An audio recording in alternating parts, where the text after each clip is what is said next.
excited. It's been a lot of fun. It's my very first fashion week, so I'm enjoying myself. I think the most important thing is to be less concerned about starting your own design house and really going to work for someone that you admire, whose work you love. 13 years ago, you had a vision. Tell us that vision. The vision was that there were several students who were interested in not only singing the gospel music, but singing, period. It showcases for the world how important FIT is to the industry and the great respect that clearly people have for us and the esteem in which we're held.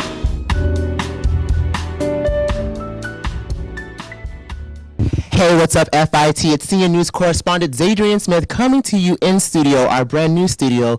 Love the art that we have on the wall, but I have the pleasure of having Mr. Jay and Patty Baker joining me in the studio today. Now, for all those people who've been wondering who that building is named after, they're sitting right here in the studio with us today. So let's start from there. How did you guys get this building named in your honor? What made you want to contribute to the FIT community? Oh, okay. Well, I think I told the story. Many years ago, I had a mentor named Bob Suslow. And he was at that time the president of Orbax, and I was his assistant. And from there, I moved on to many different things. And I always credited him with so much of my success.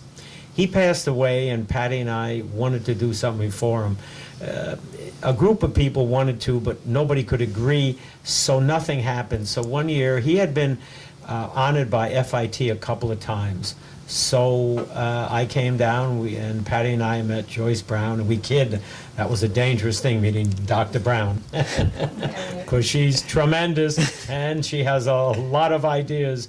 So we gave a scholarship. In fact, one of our scholarships that we give are under Bob Suslow's name. But then we talked to Dr. Brown a couple of other times, and that's how we got very involved with FIT and decided to give the gift, which was $10 million. And the purpose of the gift was for the business school to help their development and to help to build. They had a building fund, and this was to top it off.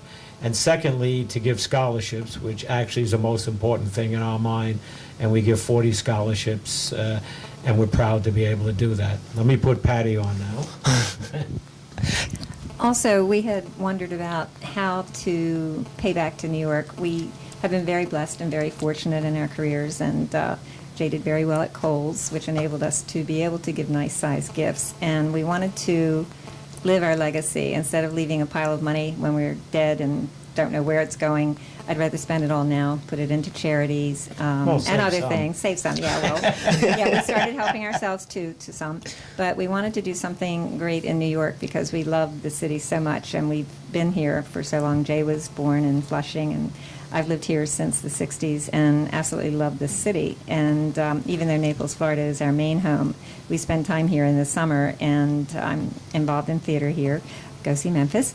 And we just felt that it was a good fit, FIT. Now, today, I actually made a comment in the Baker's lunch/dinner that we just had about passion. And I think you had some very great things to say about passion and really redirect me on what I want to do with my future. But I think I kind of speak for a lot of students who are at that threshold where they're deciding if they want to continue on to get their bachelor's degree. Some seniors might be graduating. Do they continue on to graduate school? Do they change majors? Talk about passion and staying true to your passion despite the odds that are against us right now in this stifling economy. Well, we know we have a very tough economy now, and it's the toughest that I've been in the business over 40 years, and I've never seen it this tough. But I also know we have cycles, and we're starting to come out of this. A lot of things are being done to improve, and I really am always an optimist that things are going to be better and that there'll be a lot of opportunities down the road. But when I was talking about, when they asked me about passion, one, when you look at your career, you spend more time at work than you do any other place, home or any other place. So it's really important to do something that you really feel that you love, that you care for. And I use the word passion because I think you've got to have this inside you. If you're going to be successful in any field that you're in, you got to have a passion for it. And you don't give up that passion. If things are a little tough, you might have to take a little sidestep, but you stay with your passion. Why? Because that's what you're going to be good at. That's what you're going to enjoy.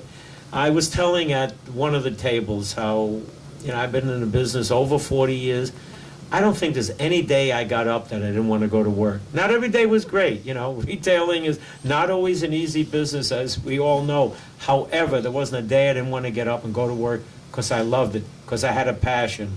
And somebody asked me at one of the tables, like when you interview people, what do you look for? And of course, you look for experience, you look for personality that maybe fits in, you look for the talent level. But at the end, when it's all kind of equal, the thing that always sold me on a candidate was the passion they had. The passion they felt for wanting to get this job, wanting to be in this industry, wanting to do this. Passion was the thing that won overall. And I think if you're going to be successful in whatever you do, keep the passion. And if it's tough right now, and I know it's tough, but it's tough in all fields, not just tough in the retail field or the fashion field, but it's tough everywhere. I mean, look at Wall Street, certainly it was tough there. So the housing world, I mean, there are a lot of things that are very tough. But the thing is, stay true to what you believe. Your passion is going to carry a long, long way. So I wouldn't give up. I wouldn't say, well, maybe this is not right for me. If this is what I feel, stick to it, because you got a long career ahead of you. This is a short bump in the road. It's definitely a bump, but we're going to get over it, and then you're going to go back into what you believe, what you feel, and what you have passion. Patty? Ditto. Now, you kind of have a different background. Your passion is theater and arts, and you're actually one of the producers from Memphis. How did that? Tell us about the show. Tell us how you got involved, and how do you become a producer of a show? You raise money. But there again, for good causes, we put a lot of people to work. So I was a theater major at Hunter College, theater and art history, and I've always been interested in theater since I was a little girl. And I had the opportunity a few years ago to start investing in plays through a good friend, and I kept doing it. And I first started with Legally Blonde, the musical, and we were doing fine until the strike hit. That was And not a home run. That was not a home run, but I learned from that, and so that's why this is the first musical that I've invested in since then, but I've made money on everything else I've done and put it back into the theater, and so each time I stretch a little, and this time I got some people come in because I think it's a really good story. It's entertainment. I think what critics do, we had some good, we had some negative criticism, but it's been in the works since 2001, 2003, and the first time I saw the script, I said, no, I don't think so. I didn't like the ending. They tweaked it, they changed it. They opened in La Jolla, they tweaked it, they changed it. They opened in Seattle, they tweaked it, they changed it. We've opened in New York. It's tight, it's good. And I think that's one of my passions. The other one's sitting right here. Thank you guys so much for taking the time out of your schedule to speak with us. Is there anything else you want to say to the students? Yes. Go ahead. See Memphis. See Memphis. Perfect way to end the interview. Don't give up the ship. Things are going to get better, and stay true to your passion. Perfect. Thank you so much. This has been Zadrian Smith for WFIT with Mr. J and Patty Baker.